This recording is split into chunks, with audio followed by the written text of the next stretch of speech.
Hello and welcome back to the channel. Have you ever woken up from a dream feeling deeply disturbed, especially if you were crying or feeling extreme sorrow? Do you often experience these kinds of dreams where you are surrounded by darkness, and no matter how hard you try, you can't seem to break free from the emotions they evoke?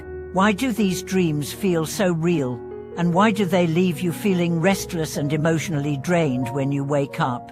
In today's video, we'll dive into an ancient teaching from Ksitigarbha Bodhisattva, a revered figure in Buddhism, who sheds light on these unsettling dreams. Ksitigarbha Bodhisattva's wisdom not only explains the cause of these dreams, but also provides a way for you to help yourself and others find liberation. For many of us, dreams are a mysterious part of life. Sometimes, they are just reflections of our thoughts and anxieties, but other times they feel more vivid, more intense, and leave us with a lingering feeling of sadness or fear.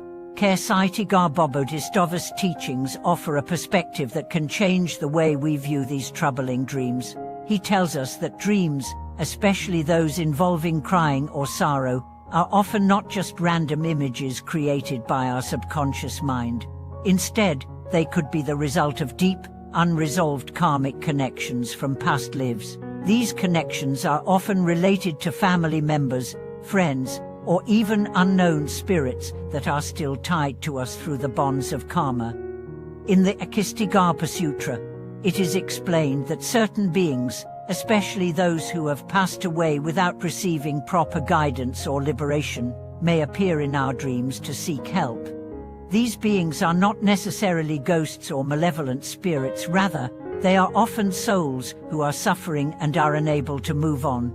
They may be stuck in the realm of the dead, trapped by their own karma, and their only chance for liberation could be through the help of a living person like you. The truth behind these dreams is that the spirits of our ancestors or even distant relatives might reach out to us in our sleep because they are in need of our compassion. They are not coming to haunt us, but to ask for our assistance. The sadness or fear that we feel in these dreams is not a reflection of our own unresolved emotions, but could be the suffering of these beings who need our prayers, our merit, and our willingness to help them move forward. Ksitigarbha Bodhisattva's teachings offer a beautiful and practical solution to these situations. When you wake up from such a dream, instead of simply brushing it off or feeling disturbed, Ksitigarbha Bodhisattva advises us to take immediate action, perform an act of repentance, chant mantras, recite the Ksitigarbha Sutra, or simply chant the name of the Bodhisattva. Most importantly, we should dedicate the merit of these practices to the beings in our dreams, wishing them liberation and peace. Many people mistakenly believe that dreams are simply products of our imagination, a reflection of the stresses of daily life. However, Buddhist teachings remind us that dreams are deeply connected to our consciousness and that they can serve as a channel through which karmic debts are expressed. When we have frequent bad dreams, especially involving deceased relatives, we may be unconsciously carrying the karmic burden of helping them find peace. This is why Ksitigarbha Bodhisattva emphasizes that helping these souls is a form of spiritual practice, a way to accumulate merit and wisdom while relieving the suffering of others. Imagine this scenario: a soul that has been struggling in a realm of suffering for countless years, without anyone to guide them, without any opportunity for liberation. The only person they can turn to is you, a living relative, or even someone they may have had a karmic bond with in a past life. Their only hope is that you, through your Buddhist practice, will help them find their way to the Pure Land, where they can finally be freed from suffering. The key here is that we are not trying to drive away spirits or chase them out of our lives. Buddhism does not focus on exorcism, but on liberation. The goal is not to rid ourselves of the spirits in our dreams, but to help them break free from their suffering and to lead them towards enlightenment. We can help them by offering prayers, by chanting, and by dedicating the merit we accumulate through these actions to them. Ksitigarbha Bodhisattva is often called the Bodhisattva of the underworld, and the protector of those who are suffering in the afterlife. He made a vow to help all sentient beings, regardless of their past actions, and he is especially compassionate towards those who are suffering due to their past karma. Ksitigarbha Bodhisattva's teachings highlight that there is no one beyond the reach of salvation, and that with the proper guidance, anyone can attain liberation, even the most lost souls. In practice, when you wake from a dream where you feel emotionally distressed or have seen spirits, the most powerful action you can take is to sincerely pray for their release. Ksitigarbha Bodhisattva encourages us to recite prayers like Wamo Ksitigarbha Bodhisattva or chant the Ksitigarbha Sutra.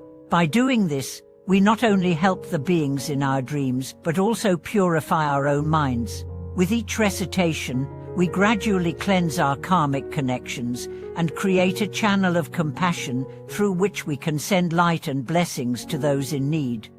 In fact, there are many testimonies from practitioners who have reported a transformation in their dreams after they began practicing this. One practitioner shared that for years, she was haunted by dreams of her deceased mother crying in darkness. But after she began chanting Ksitigarbha Bodhisattva's name and dedicating merit to her mother, the dreams changed. Her mother, once sorrowful and lost, began appearing with a peaceful expression, standing in light. This transformation was not a coincidence, it was the result of sincere prayer and dedication of merit, a powerful force in the Buddhist practice. This story illustrates the profound effect that prayer, chanting and dedication of merit can have, not only on the spirits we encounter in our dreams, but also on our own hearts. As we help others, we too are purified. The more we practice, the more our hearts become filled with compassion, and the more we can help alleviate the suffering of others. This process of liberation is not just for those in the afterlife, it is a practice that brings peace and understanding to our own lives as well.